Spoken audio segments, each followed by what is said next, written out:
அனைவருக்கும் வணக்கம். முருகப்பெருமானின் அறுபடை வீடுகளில் இரண்டாவது படைவீடாக திகழ்வது தான் திருச்செந்தூர் சுப்பிரமணிய சுவாமி கோவில். இந்த கோவில் பல்வேறு சிறப்புகளை கொண்டிருக்கக்கூடிய வகையில் இருக்குது.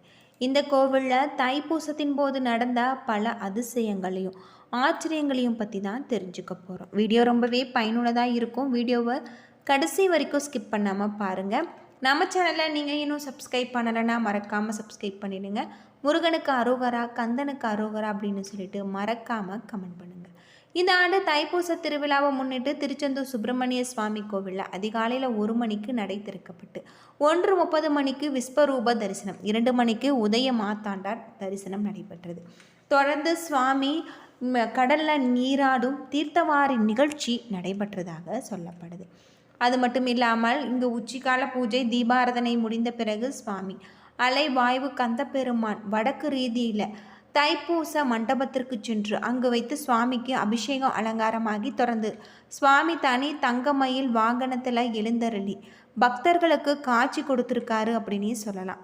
தைப்பூச விழாவை முன்னிட்டு கடந்த சில நாட்களாகவே தென் மாவட்டங்களில் இருந்து விரதம் இருந்து பல்லாயிரக்கணக்கான பக்தர்கள் பாத யாத்திரையாக திருச்செந்தூர் கோவிலுக்கு காவடி எடுத்து அளவு குத்தி முருக பக்தர்கள் பாடல்களை பாடி ஆடி பாடி வழிபட்டனர். இதனால் திருச்செந்தூர் வளாகமே பக்தர்கள் கூட்டத்தால் நிரம்பி வழிந்தது. விழாவிற்கான ஏற்பாடுகளையும் திருச்செந்தூர் அருள்மிகு கோவிலில் மிக சிறப்பான முறையில் ஏற்பாடுகளும் செய்யப்பட்டு வந்தது. தைப்பூச விழா வெகு விமர்சையாக கொண்டாடப்பட்டு சிறப்பாக முடிவடைந்ததாகவும் சொல்லப்படுது. முருகப்பெருமானின் அறுபடை வீடுகளில் கடற்கரையில் அமைந்திருக்கக்கூடிய கோவில் அப்படின்னு பார்த்தா திருச்செந்தூர் சுப்பிரமணிய சுவாமி கோவில் அப்படின்னு சொல்லலாம். திருச்செந்தூர் என்றதும் செழிப்பான நகரம் என்று பொருள். தமிழ் இலக்கியங்களில் திருச்சீர் அலைவாழ் செந்தில் மாநகர் என்றும் திருச்செந்தூர் என்றும் சமஸ்கிருத நூல்களில் ஜெயந்திபுரம் என்றும் சிந்துபுரம் என்றும் பிற்கால பாண்டியர்களுடைய கல்வெட்டுகளில் திருபுவன மகாதேவி சதுர்தேவி மங்கலம் என்றும் திருப்புகழில் திருச்செந்தூர் என்றும் பாடப்பட்டதாக சொல்லப்பட்டிருக்கு. இது நக்கீரனால் இயற்றப்பட்ட திருமுருகாற்று படையில் திருச்செந்தூர் 2வது தலமாக இருக்குது அப்படின்னே சொல்லலாம். அது மட்டும் இல்லாமல் இந்த கோவில் பல்வேறு சிறப்புகளை கொண்டிருக்கக்கூடிய வகையில் இங்கு அமைஞ்சிருக்கு. முன்னொரு காலத்தில் 2 வெவ்வேறு முனிவர்கள் முழு விரதம் இருப்பது வேதங்களில் கண்டறியப்பட்டது. அவர்களில் ஒருவர் தேவர்கள், இன்னொருவர் அசுரர்கள். அசுரர்கள் குழு தேவர்களுக்கு எதிராக பல தொல்லைகளை செய்து வந்தாங்க. தேவர்களுக்கு தொல்லை கொடுத்த முக்கிய அசுரர்கள் சூரபத்மன் என அழைக்கப்பட்டான். சூரபத்மன் சிவனை நோக்கி தவம் புரிந்து பெற்றவன். எனவே தேவர்கள் சூரபத்மனிடம் இருந்து தலைத்து அநீதிகளை முறையிட்டு அவனை அழிக்க சிவபெருமான வேண்டியிருக்காங்க. அது மட்டும் இல்லாமல் சிவபெருமான் தேவர்களின் பிரார்த்தனையை ஏற்றுக்கொண்டு தேவர்களுக்கு தொல்லைகள் கொடுக்க வந்த அசுர வம்ச சூரபத்மன் அழிக்க சிவபெருமான் தனது 3வது கண்ணிலிருந்து வெளிப்பட்ட 6 தீப்பொறிகளில் இருந்து முருகப்பெருமான் அவதரிக்க செஞ்சிருக்காரு. குழந்தையான முருகப்பெருமான கார்த்திகை பெண்கள் சீரும் சிறப்புமாக வளர்த்தி வந்திருக்காங்க. பின் சிவபெருமான் தேவர்களின் வேண்டுதலின்படி சூரபத்மனை அழிக்க முருகன் திருச்செந்தூருக்கு வருகிறார். அப்பொழுது தேவர்களின் குரு வியாழ பகவான் முருகப்பெருமானின் அருளாசியை பெற்று கொண்டிருக்காரு. பின்னர் முருகப்பெருமான் தனது நவ வீரர்களில் ஒருவரான வீரபாகுவ சூரபத்மனுடன் தூதுவாக அனுப்பி தேவர்களுக்கு தொல்லை கொடுக்க வேண்டுமென்று சொல்லியிருக்காங்க. பொதுவாக தைப்பூசம் என்று சொன்னதுமே நம்முடைய நினைவுக்கு வருபவர் முருகப்பெருமான். அதிலும் குறிப்பாக பழனியில் இருக்கக்கூடிய முருகப்பெருமானின் ஆலயத்தில் மிகவும் சிறப்பு வழிபாடுகளும் நடைபெறும்.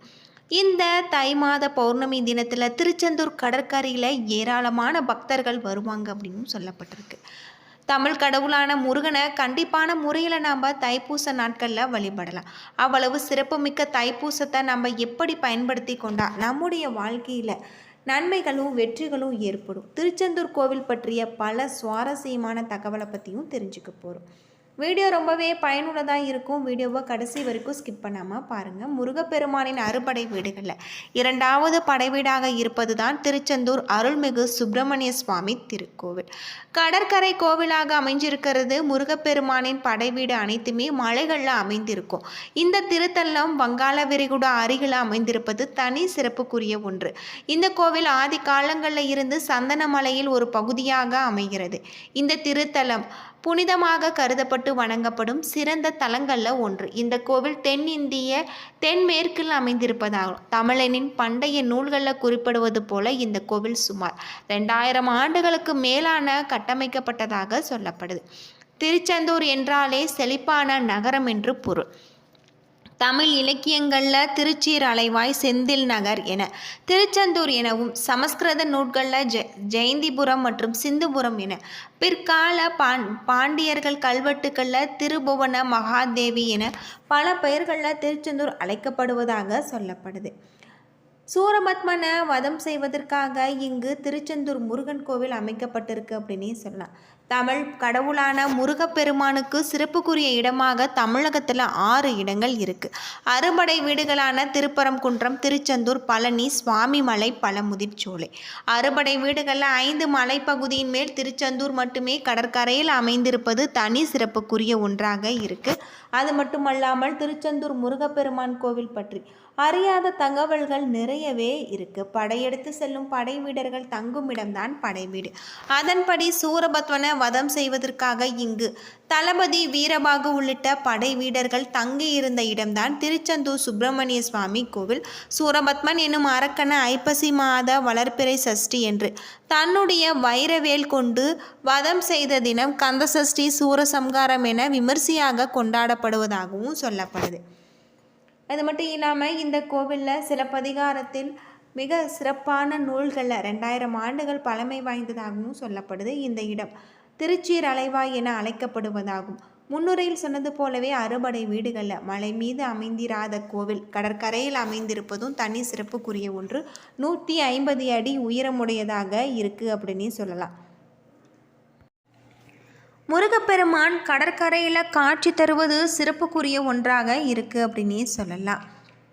இந்த கோவிலில் இருக்கக்கூடிய படையெடுத்து செல்லக்கூடிய படை வீரர்கள் தங்கும் இடம்தான் படைவீடு. அதன்படி சூரபத்மனை வதம் செய்வதற்காக தளபதி வீரபாகு உள்ளிட்ட படை வீரர்கள் தங்கி இருந்த இடம்தான் திருச்செந்தூர் சுப்பிரமணிய சுவாமி கோவில். சூரபத்மன் எனும் அரக்கனை ஐப்பசி மாத வளர்பிறை சஷ்டி என்று தன்னுடைய வைரவேல் கொண்டு வதம் செய்த தினத்தை தான் கந்த சஷ்டி விழா, சூரசம்காரம் என விமர்சையாக கொண்டாடப்படுது. சூரபத்மனை வெற்றி கொண்டதால் இங்கு கோவில் கொண்டிருக்கக்கூடிய முருகப்பெருமான் ஜெயந்திநாதர் என விளங்கப்படுவதாகும். அதுவே பின்னால மருவி செந்தில்நாதர் எனவும் மாறியிருக்கு. இதே போல இந்த ஊர் திரு ஜெயந்திபுரம் என்பதில் இருந்து திருச்செந்தூர் எனவும் மாறியிருக்கு. சிலப்பதிகார குறிப்புகளின்படி இந்த கோவில் 2000 ஆண்டுகள் பழமை வாய்ந்ததாக சொல்லப்படுது. இந்த இடம் திருச்சீர் அலைவாய் என அழைக்கப்பட்டதாகும். அது மட்டும் இல்லாமல் அறுபடை வீடுகளில் மலை மீது அமைந்திராத ஒரு கோவிலாக இந்த கோவில் இருக்குது. சூரனை வதைத்த முருகன் 4 கைகளுடன் சிவபூஜை செய்து ஜடாமுடியுடன் தவ கோலத்தில் இருந்திருக்காரு. அவருடைய தவத்தை களைத்து விடக்கூடாது என்பதற்காக அவருக்கென்று தனி பிரகாரம் கிடையாது. மூலவர் தெற்கு திசை நோக்கி இருக்கிறதாக சொல்லப்படுது.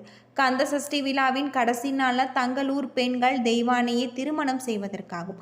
போர் முடிந்து முருகனின் உக்கிரத்தை குறைக்கும் விதமாக முருகன் மீது மஞ்சள் திருநீற்று விளையாடுறாங்க.